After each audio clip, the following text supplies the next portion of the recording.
Hi, I'm Monty. I'm Harvey. We are Client Liaison and you're watching the AU Review.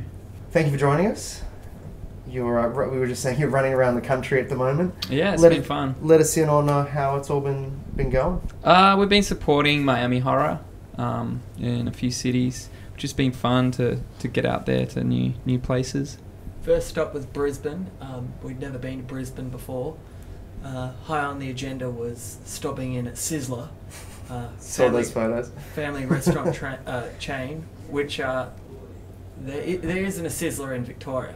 So, yeah, we made sure we stopped off at Sizzler.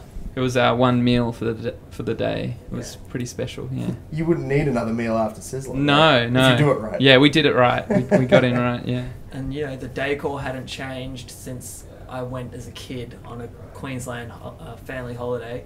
The food menu hadn't changed. It was the true time capsule. And yeah, we had a blast. Do they still have the parmesan, what is it, the cheese toast? Cheesy toast, yeah. You've got to avoid that because that's their trick in filling you up to avoid eating like the better foods like the potato skin. The prawns in the back corner. Yeah. No food poisoning or anything? No, we're all healthy. Well, you've got a new single to promote, which just came out. Can you talk about Free to Fear? Yeah, it's a bit of a banging kind of 90s house. What would you have to say, Harvey? Yeah, stabbing pianos, a lot of house production values, like chordal modulating pads, and production-wise, we made an effort to adhere to all those house music principles. And yeah, a howling sax line, and it's kind of got like a slow build. It kind of slowly progresses forward. And actually, it was one of the fastest songs we've written too, which was cool to just get it out there. Yeah, we're happy with it. Yeah, it's good to differentiate between the other two songs because we only have a few songs out, so I guess everyone kind of is quite judgmental about what you then put out. And it's now a good cross-section, I feel, between the three songs that explains who we are sonically. We've got the house song, Free of Fear, feeling kind of a pop ballad, and then End of the Earth, which is sort of a classic, just sort of, you know, dark disco-y, late 80s kind of song. Yeah. And so this gives us a pretty good canvas of where you're going from here, or is that a picture that you're still drawing? Well, for us, it's always important to be eclectic, and so like hopefully the next single will be another side to the coin. So we're not going to alienate anyone, though. You know, we're not in the business of doing that. Yeah, we just want to make good pop tunes, regardless of genre. But yeah. So where do you go from here then? You've got the 3 tracks out. Is the next step to release an EP, or are you going to continue going through singles until you're happy with a certain repertoire? Yeah, we're pretty happy with the singles and videos. We've got a lot of videos in the pipeline and a few that we've already done. But it's all working towards an album. No exact date yet, but the album slowly morphs as we morph too. The goalposts are always moving, and you know we're always working towards an album. But I think the most important thing is just to try and focus on the now and try to write the best songs we possibly can now, and not have some abstract idea sort of overhanging that's dictating what we do. Yeah, we just want to focus on writing great songs, and by that logic, hopefully they'll accumulate and then we'll have enough for an album. So, yeah. When it comes to kind of this point in a career, you have a 45-minute set, whatever it might be, half an hour, 45 an hour to fill up. It gives you room to test out some material. Definitely, yeah. Has there been times when you've kind of explored areas of your sound that hasn't worked and you've sort of left that behind?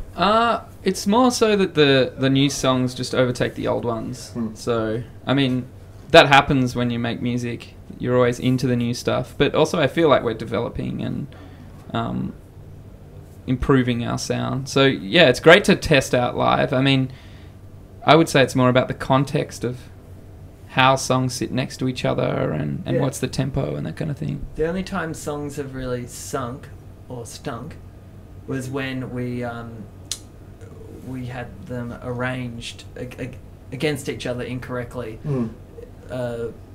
You know, a slow song coming off a fast song just kind of felt like the, you know, energy sunk. So yeah, just creating the right dynamic, and now we know what songs kind of work against each other. But you know, we've got some real early songs which just are kind of stinkers, which, you know, we don't have in the set anymore. We had them, you know, we haven't played them for like a year and a half. We've got a song called PEW and Too Sweet for Me, which they got canned. But you mentioned you're on the road with Miami Horror at the moment, and you know, when you've got a kind of seasoned band like that you're touring with, you know, do you take some tips for the road, you know, along with you from that experience? Yeah, it's quite amazing watching them. They've got there's 5 of them. No, is it 2, 3? Yeah, 4, 5. Yeah. And they've got quite a setup. Like their stage is always full with all their gear, and they're amazing band. It's great to get advice off them and see how it all works. Yeah, we've been hanging out with them, having a great time, and they're full of knowledge and wisdom to bestow on us, and we're grateful for that, because they actually, you know, they're living in LA now, and they have, you know, done the hard yards, so it's great to get some well-oiled advice off them. And in terms of touring, what's next for you after this one? We'd like to do our own solo tour around Australia, so that's in the pipeline, but we're not sure when.